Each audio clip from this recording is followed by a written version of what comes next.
أرسل رسوله بالهدى ودين الحق ليظهره على الدين وكفى بالله شهيدا أشهد أن لا إله إلا الله وحده لا شريك له وأشهد أن محمدا عبده ورسوله صلى الله عليه وسلم اللهم صل وسلم وبارك على هذا النبي الكريم وعلى آله وأصحابه أجمعين أما بعد فيا عباد الله إني أوصيكم بنفسي وإياي بتقوى الله فقد فاز المتقون اتقوا الله يا أيها الذين آمنوا اتقوا الله حق تقاته ولا تموتن إلا وأنتم مسلمون فقال الله تعالى في كتابه الكريم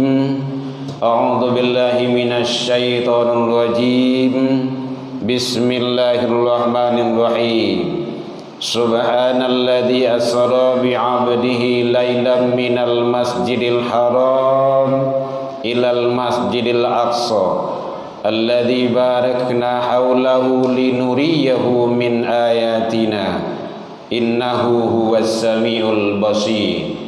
Kita berlindung kepada Allah dari seluruh godaan syaitan yang terkutuk dengan menyebut nama Allah yang Maha Pengasih lagi Maha Penyayang. Maha suci Allah yang telah memperjalankan hambanya pada suatu malam dari Masjidil Haram ke Masjidil Aqsa yang telah kami berkahi sekelilingnya agar kami perlihatkan tanda-tanda kebesaran kami. Sesungguhnya dialah Allah Maha mendengar lagi Maha melihat. Maha benar Allah dengan segala firman-Nya fi kitabillah Al-Quran surah Al-Isra surah yang ke-17 ayat yang pertama. Puji dan syukur selalu kita ucapkan kehadirat Allah Subhanahu wa taala. Alhamdulillah biidznillah wa qadarullah, dengan izin Allah Subhanahu wa taala sampai siang ini kita masih diberikan kesehatan, diberikan waktu luang dan umur panjang, dan diberikan keistiqomahan hati. Mudah-mudahan kita selalu istiqomah menjalankan ketaatan sampai akhir hayat kehidupan kita hendaknya. Selawat dan salam kepada Nabi besar Muhammad sallallahu alaihi wasallam. Allahumma salli ala Muhammad wa ala ali Muhammad. Bapak saudara kaum muslimin rahimakumullah, alhamdulillah karunia Allah kita masih diberikan kesempatan hidup sampai sekarang di bulan Rajab 1444 Hijriah. Mudah-mudahan dari hari ke hari amal ibadah, kebaikan-kebaikan, kesolehan-kesolehan selalu kita tingkatkan dalam rangka kita meraih ridha Allah Subhanahu wa taala. Makanya di dalam bulan Rajab ini adalah bulan yang istimewa, bulan yang agung, bulan yang mulia dalam pandangan Allah dan Rasul. Di antara peristiwa agung, peristiwa besar yang terjadi di bulan Rajab ini adalah Isra wal Mi'raj, yang insyaallah sebentar lagi akan kita adakan peringatannya. Hadirin kaum muslimin, Allah menggambarkan, mengabadikan di dalam kitab yang mulia Al-Quranul Karim kehebatan dan keagungan serta kemuliaan yang terdapat peristiwa-peristiwa tersebut. Bukanlah peristiwa yang biasa, tetapi peristiwa yang luar biasa. Bukanlah sesuatu hal yang kebetulan, tetapi sudah direncanakan, disetting oleh Allah. Manusia tinggal mengimaninya lagi. Hadirin kaum muslimin, Isra, Mi'raj. Isra yang sering kita pahami adalah perjalanan horizontal, mendatar dari masjid ke masjid, masih di alam dunia, masih di alam fisika. Namun yang penting bagi kita adalah semua itu karunia Allah, karena perjalanan itu bukanlah perjalanan biasa saja. Hadirin kaum muslimin, ini menggambarkan bahwa hubungan kita sesama manusia tidak bisa dipisahkan, dan juga dengan lingkungan lainnya, karena kita hidup di alam dunia. Yang kedua ada Mi'raj. Itu adalah perjalanan vertikal menghadap kepada Allah. Jangan dipikir dengan otak, dia akan buntu, tetapi lari nanti kepada iman. Karena Allah memberi manusia itu 4 hidayah: naluri, panca indera, dan akal. Kalau tidak tamakan diaka, jangan terlalu dipikirkan, lari kepada keempat, yaitunya agama, iman jatuhnya, keyakinan. Hadirin kaum muslimin, dua perjalanan itu, dua hubungan itu tidak bisa dipisahkan, baik hubungan sesama manusia, apalagi hubungan kepada Allah. Tidak bisa diputus. Duribat alaihimud dhillatu aina ma thuqifu illa bihablim minallah wa hablim minannas. Manusia itu akan ditimpa kemudaratan, kecelakaan di masa jonyo barado kalau dia putus hubungan dengan Allah, juga putus sesama manusia. Maka tidak boleh putus. Rajin ibadah, banyak ibadah, taat ibadah, banyak amal soleh. Kalau sesama manusia tidak baik, tidak benar, itu juga tidak boleh. Elok bana sesama manusia, sopan santun, raso pereso, alun dia minta nyola dia gia. Begitu penyantun hebatnya. Kalau dia tidak ibadah, tidak taat kepada Allah, tidak sholat, dia juga tidak benar. Yang benar adalah kedua-duanya. Makanya tidak betul, salah besar itu orangnya baik, santun, ramah tamah, elok bana. Kalau hubungan dengan Allah tidak benar, itu tidak bagus itu.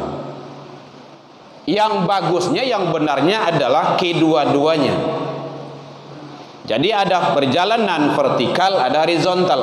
Hubungan sesama manusia, hubungan kepada Allah.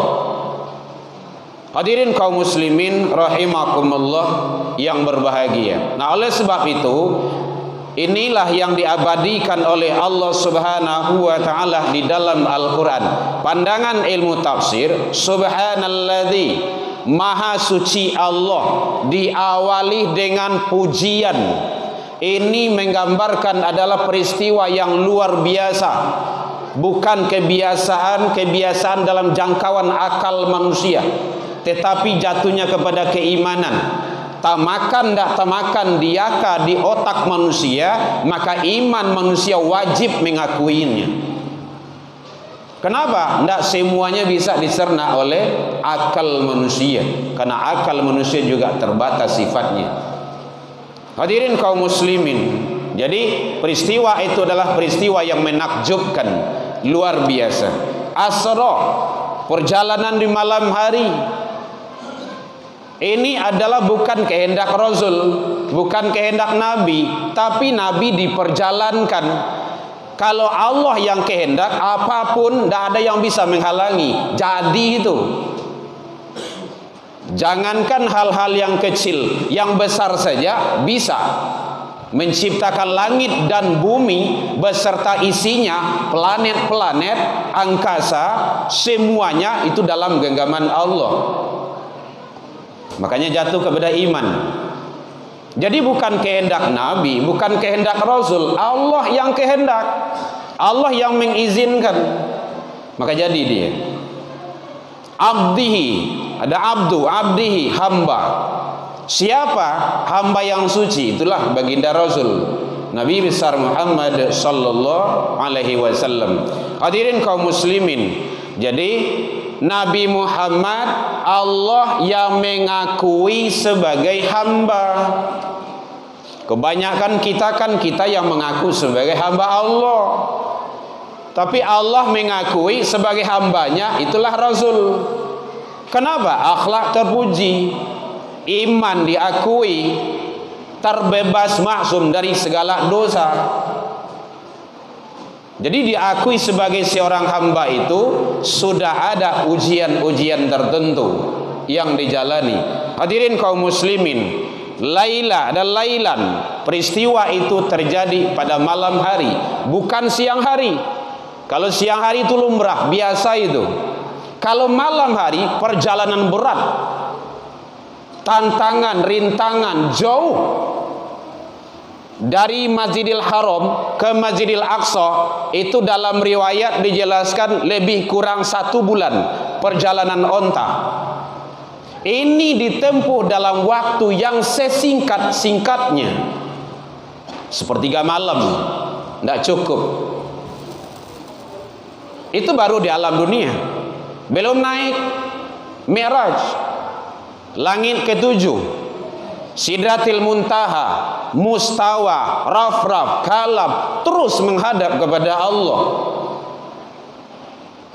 Perjalanan berat di malam hari, maka di sana adalah sesuatu hal yang sangat hebat dan dahsyat sekali.